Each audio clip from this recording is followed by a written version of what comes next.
So we're going to analyze this video today, and I'm going to look at why I lost this match. So you see my opponent here in the red trunks and the blue rash guard actually informed me that he was already a blue belt but took some time off due to an injury, so he registered into the beginner's class. Not really sure about that.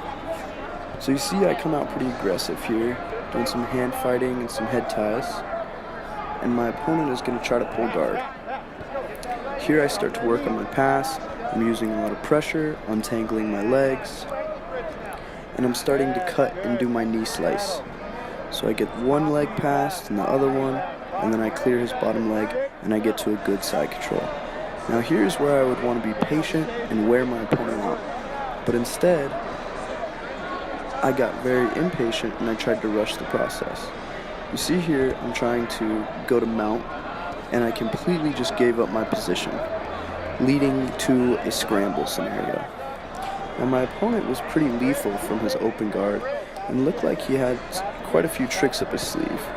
So here I am trying to pass again as my opponent goes to a half guard.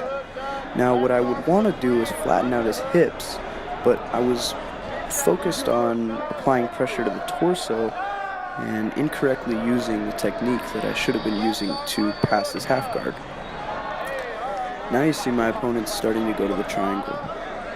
I remain calm and try to readjust my hand right there, and it slips.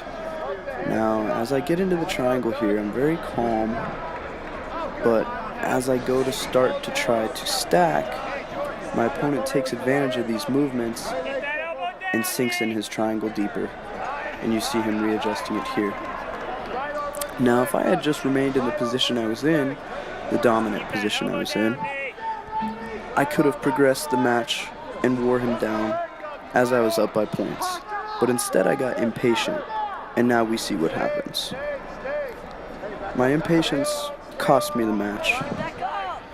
Do I know for sure that I would have beat this opponent had I not given up that position? No. But I really do believe it would have changed the outcome of the match.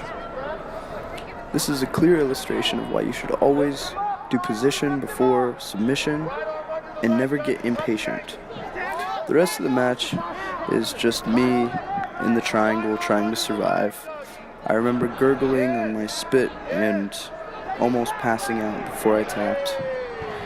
It was quite the disheartening match, as I knew that I could have beat my opponent and I felt a lot stronger. But that's what being a white belt's all about. I learned from my mistake, and I hope that you can learn something too. Thanks.